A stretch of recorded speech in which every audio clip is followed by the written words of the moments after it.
राजन, मैं प्रमाण देने के लिए तैयार हूँ, पर उससे पहले मैं कुछ चाहती हूँ। क्या चाहिए? थोड़ा दूध।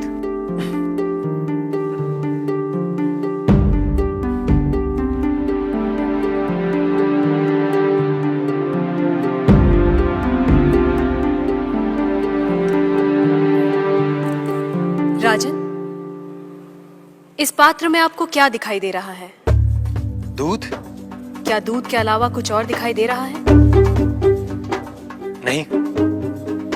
पर मुझे तो मक्खन भी दिखाई दे रहा है।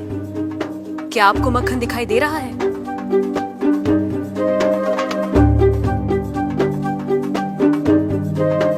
नहीं। पर राजन, क्या इसमें मक्खन नहीं है?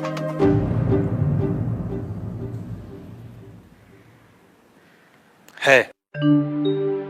जैसे दूध के कण कण में मक्खन है, मक्खन के कण कण में घी है, वैसे ही ईश्वर सृष्टि के कण कण में भिन्न भिन्न रूपों में है, जो है पर दिखाई नहीं देता।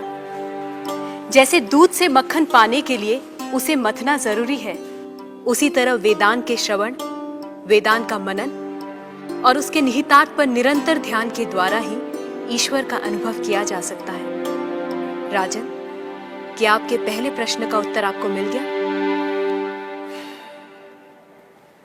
मैं मान लेता हूं, पर वो किसे देख रहा है? किस ओर देख रहा है? क्या मुझे एक जलती हुई मोमबत्ती मिल सकती है? राजन, ये रहा आपके दूसरे प्रश्न का उत्तर। प्रकाश की ये लौ कहां देख रही है? किसे देख रही है? ये सभी को देख रही है। सभी और देख रही है। राजन, जिस तरह इस मोमबत्ती का प्रकाश चारों ओर फैला हुआ है, उसी तरह ईश्वर की चेतना चारों ओर फैली हुई है, और उसी चेतना के कारण हम चलते हैं, बोलते हैं और सुनते हैं। जैसे ये प्रकाश सभी ओर देख रहा है, वैसे ही ईश्वर सभी ओर देख रहा है।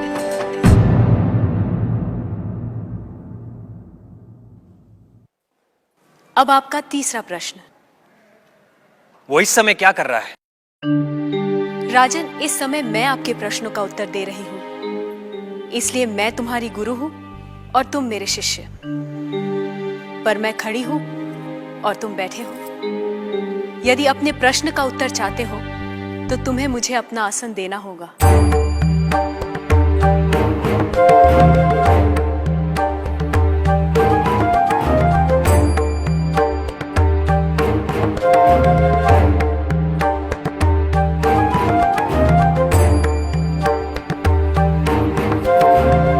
राजन, ये रहा तुम्हारे तीसरे प्रश्न का उत्तर। कुछ देर पहले आप सारे मंदिरों से मूर्तियां हटवाने का विचार कर रहे थे। इस समय आप ईश्वर के बारे में फिर से विचार करने लगे हैं।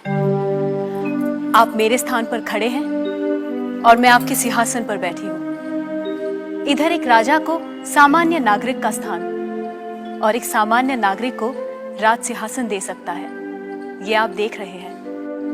आप मेरे स्थान पर और मैं आपके स्थान पर बैठी हूं।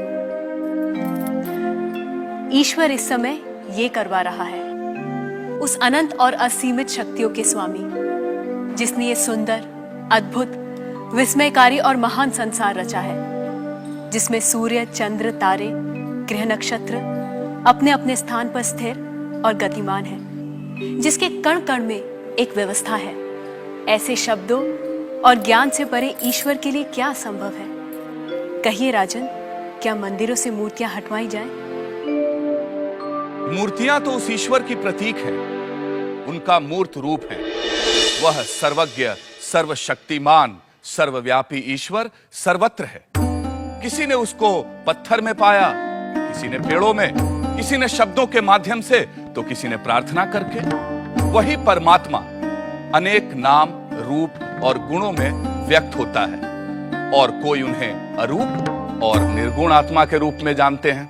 ईशास्माद्वातः पवते ईशोदेति सूर्यः ईशास्मादग्निश्चेन्द्रश्च मृत्युर्धावति पंचम इति